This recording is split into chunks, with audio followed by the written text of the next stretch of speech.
Okay, so this is the first of several short Excel videos to help you make the models from the text and learn the techniques that are in the textbook, and also that we'll go over in class, but sometimes it's hard to keep track of what's happening in Excel when you're seeing it for the first time and it's happening in class.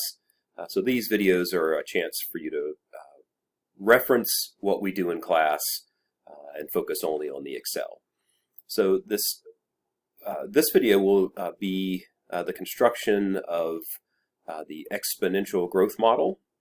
This is the one we did in class where we called it the grizzly population model, but we'll just give it a more general title this time. So I've opened a blank Excel workbook, and in this first cell, I'll just give it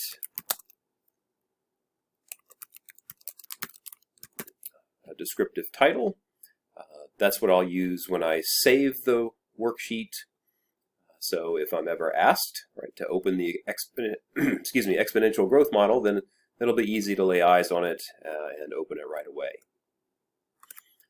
So we did this a couple of ways in class, but I'll start off with the way that makes the spreadsheet most flexible, and that is to store the growth rate parameter, little r, in its own cell so that we can experiment with it later. So I'm just going to put in some stand-in value of 0.05 or 5%, and then below I'll make two columns, one for time and one for population. Now remember that time starts at 0, and we want to go in discrete steps from one time period to the next. So we'll start at 0, and then we want to add 1 every time. So I'll do that by typing in a formula into cell A7, and remember, Excel formulas always have to start with an equal sign. That's how you tell Excel that you want it to compute something. So I'll click on A6 and add 1. So that's going to take whatever value is in cell A6 and add 1 to it. When I hit enter, I get the expected value of 1. And then the reason for this setup is that I can grab the fill handle in the bottom right corner as my thick cross turns to a thin cross. I left click, drag down, and then release the button. So Excel has done what it thinks I wanted it to do, and that's to add 1 every time. And you can take a look at the formulas by hitting the control key and the left quote key, and that displays all the formulas and verifies that Excel updated the formula correctly every time. Hit control left quote again, and you're back to the normal view. Now for population, P at time 0, or P of 0, is the initial population. So that's just whatever the problem starts with. It could be 197 bears, it could be 150 cranes. I'm just going to put in a stand-in value of 200 whatevers and use that in the creation of the spreadsheet. All right, so the idea for our DDS is that the population in 1 year always starts the same way. It's always equal to the previous year's population. In Excel, I find that in the cell immediately above where I am.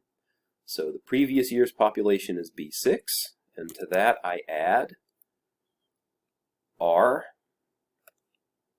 times the previous year's population. Now remember, when I drag this formula down, as we saw in class, if I don't do something first, then I'll get a mistake. I'll get an error, because if I drag the formula down and it updates the cell location for the growth rate, it'll start looking in places where the growth rate isn't. So the way we tell Excel not to update a formula is by inserting dollar signs around the things we don't want to change. So I need a dollar sign in front of the B, a dollar sign in front of the 3, and the F4 key will put both of those in without me having to type it. So that was just me hitting F4. All right, so growth rate times the previous year's population. So let me click on that again. So I have B6 plus $B, $3 times B6. If you look back at the general version of the exponential DDS, or discrete dynamical system, that would look like P of t minus 1 plus R times P of t minus 1. So we're recreating the DDS, just the Excel version. All right, so 5% of 200 is 10, and I add that to 200, I get 210 as I should. And now here's another shortcut I don't recall if we did in class, but you can either left click and drag your formula again, or if you've already got a column next to where your formula is, if you double left click on the fill handle, it'll just copy it down the same amount of rows. So it'll copy down and end wherever the other column ends, and that just saves you a little bit of a step in dragging everything down. All right, so to only get whole numbers, we can go up to the increase or decrease decimal buttons and just click decrease until you get the format that you want. So here we have a working exponential growth model that's set up so that we can easily experiment with the growth rate, and the entire model updates instantly when we do. So if I had a growth rate of 3%, the population 8 years later would be 253. If I increase the growth rate to 10%, we get the expected increase in population after 8 years, and it goes all the way up to 429.